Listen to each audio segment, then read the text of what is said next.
Hello and welcome to another episode of the MTG Arena Run. We're gonna finally give a post-mortem on the Golgari exploration deck. I've decided not to try out a revenge match on this one because one, I simply put, I kinda ran out of time on this one. Also, the conclusion I've personally come to this is that Explore is good on individual cards.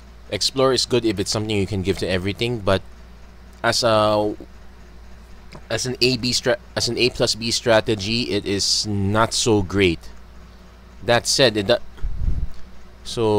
that thought, the Winding Constrictor. Let's take a look at our AB mechanics. First, Wild Growth Walker. This one works whether it gives a counter or it just gives life. Basically, it works as long as we explore. This one is okay, especially if we can bring out the Path of Discovery. So, pretty much the one solution here is up the number of Path of Discoveries, keep the Wild Growth Walkers, but we will drop the Winding Constrictors. Simply put, the Winding Constrictor doesn't work so well. There's something interesting in one of the tests I did. It increases the number of counters put on you or your creatures. That means if there's something that gives negative -1/-1 counters, it will increase that. I've had Winding Constrictor get killed by an If Near Dead Lands. Normally just puts 2 -1/-1 counters, but its own ability gives another one enough to kill it. So, and also that all it does is just makes our creatures bigger, but we might have to explore a go wide strategy here. So we'll still keep the 4 copies of Wild Growth Walker. We probably will just increase Path of Discovery, add another Seeker Squad, just that says that part out. But now we have to take a look at ways to improve our go wide concept. Our sideboard has 3 Saproling Migrations. That one we can easily fit in. Fungal Plots, also a nice also a good way of getting additional Saprolings over time. So what we may have to, and we're still keeping the Llanowar Elves. Llanowar Elves are basically kill on-site creatures, so these will eventually become fungal plot fodder. So what happens is we need to find ways to benefit from producing lots of creatures. So Ovia Pashiri it's okay as a one-off. Slimefoot also produces, so we basically need to produce lots and lots of mana. So that said, we will drop the Evolving Wilds. Actually need to do a check how. I'm just gonna bump up the Adventurous Impulse and Llanowar Elves first 1/1, but I'm definitely short, so I definitely have to add lands again. Sorry about that. 22 lands. Yeah, we're definitely 2 lands short, so let's see. We're trying to skip from 1 to 3, so we could cut down 1 copy of Vicious Offering. Basically, removal is not doing so great. Our removal is much better when it's on a creature like Ravenous Chupacabra, or when it can answer more than just creatures like Planeswalkers, and they're a big problem. So Vraska's Contempt's a good one there. Probably drop the one. We're gonna drop the one off of Lifecrafter's Bestiary. So then we'll add our lands back. So definitely more 10 forests. Another Memorial to Unity. Yeah, that's pretty much how I'd much rather have it. But how do we fit the Saproling Migrations up to the main deck? So what are the things that we can normally cut? Probably the Adventurous Impulse we can cut down to 3. We'll still keep the Llanowar Elves. Trashing Brontodon. This one is a main board concession, but we might have to go really all in, so I'm gonna actually swap places here. So Saproling Migration goes up here. Trashing Brontodon goes down here. We can leave 1 copy. We can actually just leave 1 copy. So with that, we can have another copy of Trashing Brontodon, or probably another copy of Fungal Plots on the sideboard. We're still keeping a bit of our package, of our Explore package. Actually, no, we can probably just drop these guys all together. And what would we fit in here?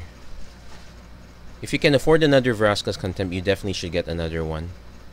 Cast Down, we probably have way too much removal. Cast Down is actually a bit, I wouldn't say underwhelming.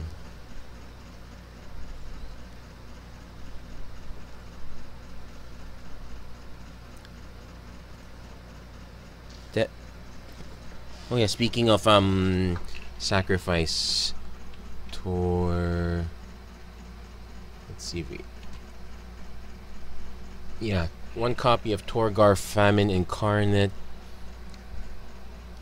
Just cost double black if you can get a bunch of stuff to sacrifice, so that's probably why we're focusing on getting multiple creatures. We are running the risk of becoming soft. We are running the risk of getting very soft to Goblin Chain Whirler. In fact, what we'll probably do is we'll put Torgar in the sideboard. So if we, so what will happen is if we encounter a Goblin Chain Whirler or similar mono red matchup, the migrations go to the sideboard, the Trashing Brontodons go back up, as will the cast downs. So that's pretty much the switch that will happen. So pretty much a very simple, very quick quick rundown.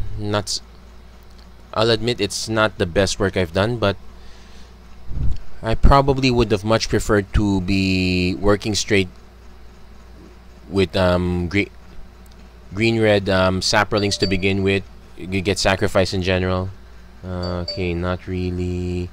Sorry, I'm sorry. Just doing some quick creative work here. Anyway, so I guess that's my cue. We'll take a quick look at what the deck looks like, but that's pretty much it for this iteration. Not only for this run, but for this part of the beta as a whole. In the next few days, we're going to get M19 in. We're going to get a new experience. I haven't read up yet if we're going to get a full reset or not, so that's probably why I'm a bit hesitant to keep exploring this further for the time being. So later on, I'll do a quick run. This might be an issue. Basically, look at our land spell count. So anyway, we got the mana distribution pat down much better. Yeah, so probably later on I'm gonna just do another draft just to get things right.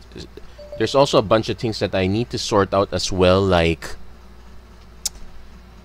the audio, for instance. I'm getting some pros and cons about how the audio is sounding. Please let me know how the audio sounds now, and most likely, well, it's gonna be a long ways away before I can get a new mic, but never mind that one. I'll see if I can find some more software solutions to this first. Anyway, that's it for this episode of the Magic Arena Run. Not much we can do for Golgari Exploration. I guess it's just the fundamental nature of Explore as a whole. We got very good stuff like Jade Light Ranger, good Explore, Seeker Squire, very cheap Explore. Opted for Seekers over the Merfolk one only because of, yeah, very soft to Goblin Chain Whirler. In fact, you can argue that I might be better off putting the Saproling Migration on the sideboard, having the Brontodons on the main board. But I'm currently not sure on how the meta is right now, or how the meta will shape up. Actually, it's going to be a brave new world when we get there. But that's it for this episode. So if you liked what you see, please don't forget to like and subscribe. We'll probably get something new up very soon. Until then, thank you very much for watching. Hope to see you guys again next time.